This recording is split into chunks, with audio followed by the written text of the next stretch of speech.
Bismillahirrahmanirrahim. Wa an ummil mu'minin Ummi Abdillah Aisyah radhiyallahu anha qalat qala Rasulullah sallallahu alaihi wasallam yaghzu jayshul Ka'bah fa idza kanu bi baida min al-ardi yukhsabu bi awwalihim wa akhirihim. Qalat qultu ya Rasulullah kaifa yuhsabu bi awwalihim wa akhirihim wa fihim aswaquhum wa ma laysa minhum. Qala yuhsabu bi awwalihim wa akhirihim thumma yub'atsuna ala niyyatihim. Hadis nomor 2 dari kitab Riyadhus Shalihin, bab tentang ikhlas dan niat.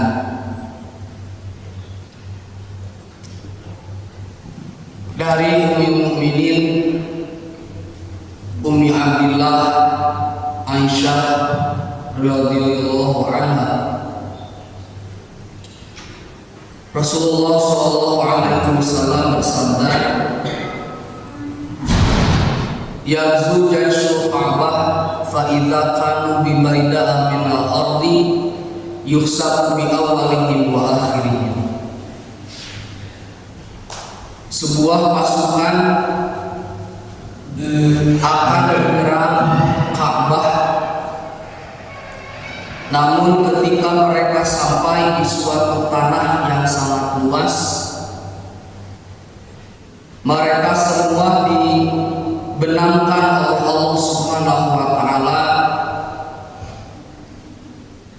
ke dalam perut bumi dari awal sampai akhir, dari depan atau sampai ke belakang. Qalat qultu ya Rasulullah, Aisyah berkata kepada Rasulullah sallallahu alaihi wasallam, kata Aisyah, aku pun bertanya kepada Rasulullah, ya Rasulullah, kaifa yuhsabu bi awwalihim wa akhirihim?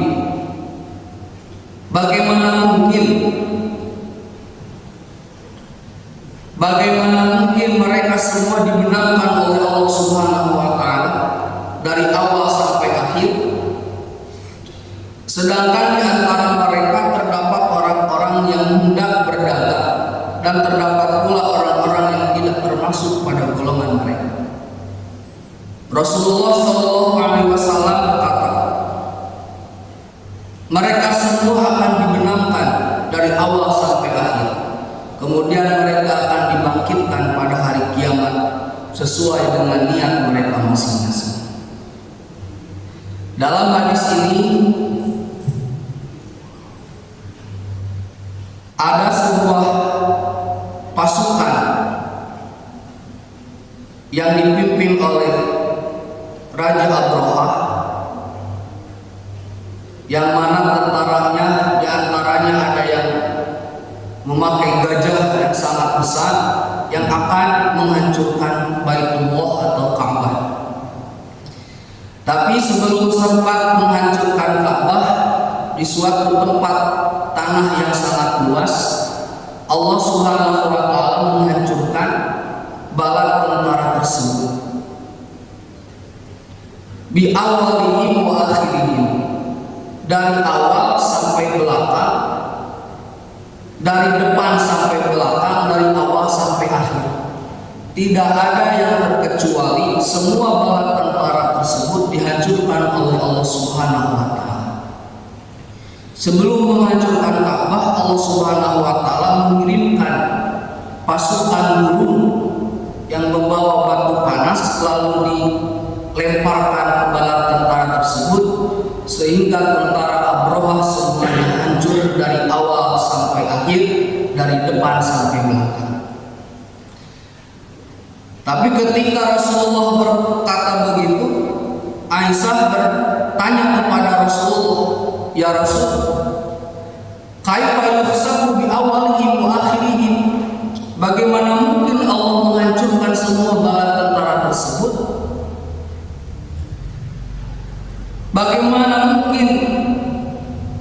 menghancurkan tentara tersebut dari awal sampai akhir, dari depan sampai belakang, yang mana mungkin dari bala tentara tersebut ada rombongan orang yang berdagang ataupun tidak termasuk pada golongan orang-orang yang ingin menghancurkan Ka'bah.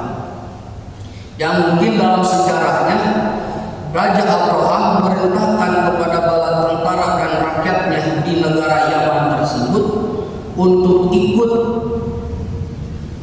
menghancurkan Ka'bah, tapi tidak bilang-bilang menghancurkan Ka'bah, sehingga orang-orang yang ingin berdagang ke Mekah ataupun golongan-golongan yang tidak ingin menghancurkan Ka'bah ikut dalam rombongan tentara-tentara Raja Abraham, sehingga Allah Subhanahu wa Ta'ala menghancurkan semuanya, baik itu tentara yang ingin menghancurkan Ka'bah atau rombongan-rombongan yang ingin hanya berdagang ke kota Mekah.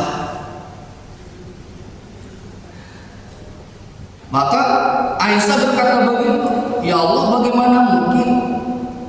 Ya Rasul, bagaimana mungkin dari awal sampai akhir, dari depan sampai belakang Allah menghancurkan tentara semuanya, sehingga di antara tentara tersebut mungkin ada orang-orang yang ingin berdagang atau kelompok atau rombongan dari orang-orang yang bukan ingin menghancurkan Ka'bah. Kata Rasulullah, qala yuhsabu bi awwalihim wa akhirihim tsumma yub'atsuna 'ala niyatihim. Kata Rasul, akan dihancurkan dari awal sampai akhir, dari depan sampai belakang, akan tetapi tsumma yub'atsuna 'ala niyatihim. Nanti di akhirat orang-orang tersebut akan dibangunkan kembali sesuai dengan niat-niat mereka. Jadi faidah dari hadis ini yaitu di mana ada orang soleh, di mana ada orang yang taat kepada Allah, tapi dalam lingkungannya lingkungan orang ahli maksiat, ketika Allah akan memberikan suatu ujian atau salah satu musibah ke golongan maksiat tersebut, pasti orang-orang yang soleh, orang-orang yang taat juga pasti akan terkena dampaknya.